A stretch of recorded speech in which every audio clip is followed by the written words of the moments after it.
here to talk about not having time to prioritize. Now, I firmly believe that you do have time. Do you have 10 minutes? Because if you have 10 minutes, then you can totally prioritize. But I also understand why you think you don't have time. So I want to talk today about prioritizing. But first, let me introduce myself. My name is Emily Hawkins. And after spending 15 years in the corporate world, streamlining processes for productive results, and getting my MBA in global business, I have decided to give all of this information to you. Why? Because I believe that small businesses deserve to be sustainably profitable businesses. And learning how to do that doesn't have to be hard. My job is to uncomplicate and uncomplexify, yeah, I made that word up, your business so that you love what you do and you continue to do it for many, many years to come. So let's get into today's topic. I want to talk all about not having time to prioritize because, again, so many of us think if I stop to actually prioritize things and, organize things, that I'm actually going to get behind. But, there's something that you've already been doing in your life where this is true, that if you actually stop and prioritize and organize, that you end up saving time. And I know this all too well because my son and I love puzzles. And if you know anything about working puzzles, you know that if you have a 500-piece puzzle like you see here, you don't just start working on it, right? And I'm thinking 500 pieces because there's usually lots of different colors, lots of different things, right? So what do you naturally do? Well, what I always do is I sort the pieces, right? The first thing I do is sort the pieces, and I'm always looking for the border, right? I start with the border because it gives me a great foundation for the rest of the puzzle. And it's so much easier to see what you are doing when you have, just a foundation, which is that middle, or I should say the outside piece, those borders. And then what do? You group all the other things together. So this pile actually makes me nervous because it means the whole puzzle is white, and that just feels, I don't know if I could do a puzzle that was all one color. That feels daunting, but that's exactly what you would do next, right? So you start grouping things in the picture together. So you get your border in place, and then you group the colors together, and then inevitably you complete the puzzle, right? Well, it's no different in your business. It's just a puzzle that for some reason we think is harder, but it's completely normal to feel this way. And I want to talk about the thing that actually creeps in that gets in our way, and it's overwhelm. So overwhelm is this ugly trifecta of 3 different things that are happening simultaneously. Tight deadlines, whether they are in place, like you've put this in place and you think that this is something self-inflicted that you need, or they're real. Competing priorities. There's tons of different things that need to get done, and they all need to get done at the same time. And then, of course, the heavy workload. So add those 3 things together, and what will happen is you will get stuck in overwhelm, and you don't know where to start. So even just thinking about organizing and stopping and prioritizing is too much. Because when overwhelm hits, this is the thing that most people don't know, is that when you are actually in overwhelm, your brain just shuts down. It's almost like fight or flight, except it's the freeze piece. And you cannot think about much of anything. And it's dangerous, right? There is no working puzzles. There are no tasks that are done because you are just frozen. And I get it because we have a couple of different things, actually 3 things at play here that are causing overwhelm to occur. Because overwhelm, while it has this piece, these tight deadlines, these competing priorities, and this heavy workload, where did those things come from? Well, first and foremost, they came from clear boundaries, not having clear boundaries, right? Saying, oh, Sarah, I'll get that done for you. Oh, Bill, I'll get that done for you. I'll get all these things done for you. And because you want to make sure that everyone else is happy, right? So you're like, I just won't sleep tonight. I just won't do this. I just won't do that. So I'm just going to take on more than I can to make sure that everyone else is served. The other thing that can happen is FOMO. This is fear of missing out. So fear of missing out happens when we think that if we do not take a certain opportunity, that it will never, ever, ever. I can tell you as a small business owner that you don't get one shot, my friends. You get thousands, millions of shots. And when you take those shots, if you do it with quality over quantity, which we'll talk about in a minute, you will actually get more opportunities. So the fear of missing out, maybe you're missing out right this second, but a job well done actually gives you future momentum. So as much as you think, if I don't take these opportunities now, they'll never come again, that's not actually true. But I will also tell you that whatever you believe is what you will see. So if you truly believe that no other opportunities are going to come, what you are going to do is take on all these tasks, overwhelm yourself, inevitably let others down, and then you have created a self-fulfilling prophecy of no more opportunities coming. I know that 25% of businesses actually make it to 15 years and above. And the only reason I believe that it's in that bucket is because of this right here. I believe that we take on too much because we're worried that there will never be enough. So my opinion is, let's not do that, because if we take on what we actually can do, then we will be in a better spot.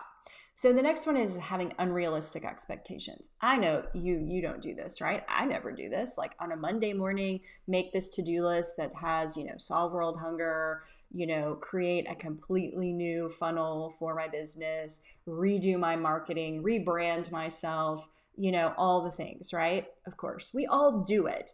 And I actually think it's a little bit of a function of that FOMO again, right? It's another level of saying, oh, I got to do all these things right now and I can get it done, no problem. Not thinking that, oh my goodness, things are going to take longer. I will tell you, after working with hundreds of businesses, that whatever you have on your to-do list will take 2 to 3 times longer than you think. Let me say that one more time. The things that you have on your to-do list will take 2 to 3 times longer than you think. Yes, I do this too. We are horrible at estimating how much time something takes. And in doing so, we put ourselves in this overwhelm bucket. But there is hope. And I want to go through some of the mindset shifts with this. And one is just progress over perfection. One of the things that I do with my team is I actually give them a 1% plan every single week so that we are moving the ball forward. It's something I teach inside the Leadership Operating System because it's about progress. It's about moving that ball forward, whatever tiny little bit matters, and not doing it perfectly. Because what I will tell you is when you actually birth things into the world and you progress, what's so beautiful is that you learn from it. Whereas if you live in perfection, you will end up in overwhelm. You will end up in tight deadlines, but you will also not put out into the world what you are amazing at doing. You will also not get data back. So data is seeing who liked and commented on a post, who liked the new product that you put out there. Oh, wow, that ad failed. Now you know. And only when you progress can you actually grow your business. And I will also say that it's about quality, not quantity. So I was alluding to this earlier with the boundaries and the FOMO, right? We are so worried that we are going to run out of things, so we better do all the things at one time.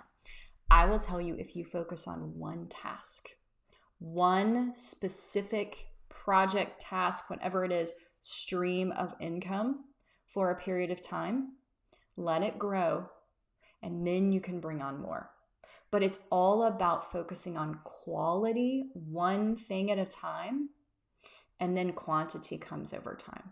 But if you focus on one income stream, one line of business, your most profitable one, then it will grow, and all of a sudden all the other things that you want to do, because I talk to so many business owners that are wanting to do 7 different businesses. So great, right? But the problem is you can't do all 7 at one time. You need to focus on one. You need to make it profitable. You need to make it your cash cow so that you can move on to the second one and do the same thing again, and the third, and so on and so forth.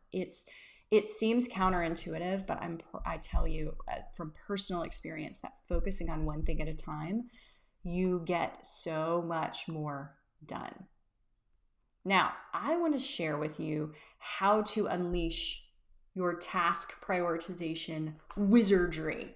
And I'm joking here a little bit, but I believe firmly that the answers to your problems are in the stars. I don't actually mean the real stars.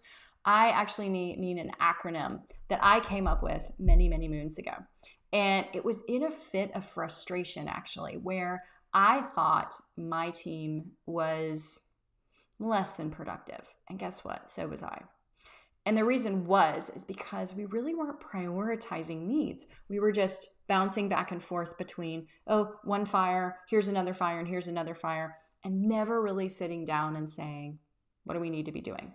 So in the rest of this time, I am going to give you this specific skill called stars. And we're going to walk through this. And I have one promise for you. I want you to promise me this. Will you share this? Will you share this? Put yes in the comments if you are willing to share this. I want you to share this. So the first skill in the STARS method is one of my favorites. We are going to just finger point. We're going to blame. We're going to cover up. We're going to deny. We're going to wait and see because we don't want to do the work. We're going to get upset. We're going to be confused. We just want somebody to tell us what to do. Really? This is the first step? It really is. I feel like in our society, we do not feel our feelings enough. Feel the bad feelings. Feel the crap so that you can move through it and grow with it. I firmly believe that when you honor the feeling for 5 minutes, I want you to set a timer whenever you feel overwhelmed. Blame the government, blame your spouse, blame your coworkers, deny that it's your problem. Say, okay, well, I'll just wait and see what happens later. Do it, but give yourself 5 minutes to do it. I also recommend not sharing this with anybody, not doing it as a group or anything like that. This is all you. Just embrace the suck is what I call this. And I find that if you do this for 5 minutes, 1, you'll fully feel the emotion, and 2, you'll realize how ridiculous you are. I do this all the time. I did this yesterday. And I will tell you that by the end of the 5 minutes, I think I was at like 2 minutes, 2.5 minutes. I already felt ridiculous. That's the whole point. So set a timer, have yourself a little pity party, a little solo pity party. And the reason is because the very next step in the STARS method is to stop. Stop for 1 second and say to yourself, what is the real problem here and how can I take ownership of it? Because every single problem that we encounter, we have some sort of ownership in. It might not look like it at first because it's so easy to blame, right? That's so simple, but it takes away your power to actually do anything about the situation. So I want you to stop and think, how can I take ownership of this specific situation? Now I want you to think. So I already said think, but anyway, what is the one thing holding me back from solving this problem? So in the stop, you're saying, how can I take ownership of this? And the think, you're saying, instead of saying, I'm going to be late getting all this information to the client, I'm going to go broke, I'm going to be living in a van down by the river, because that is where my brain always goes. What is the one thing? What is the one thing stopping you from understanding the next step? Oh man, I don't know how to update this web page. Oh, I really need better copy here. I don't understand mathematically what's happening here. Why are we losing money? So if you break it all down and you get one piece, all of a sudden it becomes so much easier, right? Because you're like, oh, it's not that I need to solve my entire business by Tuesday. It's this one thing that I don't understand that's really getting to me. So then what I want you to do is assess. And in assessing, I want you to look at the resources that can aid you. Now, I have 2 of my favorites listed here. You can also use ChatGPT. It's a fun one. A new one that's very fun to use that I use regularly now. But YouTube is basically a database, right? It's a database of answers, and I like it because I get screenshots of what's going on, and I can actually follow along and usually find my answer. Google, that owns YouTube will probably, if you Google something, either give you a website or even a YouTube video, which is great. These are resources that I see business owners underutilizing. These are free. Why not go here first, right? Even ChatGPT is free. Definitely use that as well. Use your free resources first. You are also going to notice that I am not mentioning people. The reason I don't want you to use people yet is because that's easy, right? It's so easy to go to Sarah in accounting and ask about something that you could probably spend just a little more time understanding what your needs are. And what happens when you do that is the answer sticks in your brain. And so you are less reliant on others and more resourceful. So I want you, when you're assessing your resources, do not go to people yet. Look at your ERP, your CRM. These are your accounting systems. Maybe it's in your QuickBooks. Maybe it's in your CRM, your customer retention model. I mean, there are just so many things that this could be in, right? I want you to be able to look in these places and find the answers. Now, I understand that maybe you didn't find the answer, but assessing these things and then going into each of them and researching is really important. And again, like I said, without other people. And then finally, you are going to solve the problem. Now, there are two things that happen here. One, you actually solved the problem and you didn't rely on other people, which is so amazing. What did you learn here? Two, you still have some questions, you're still not sure, but you learned something.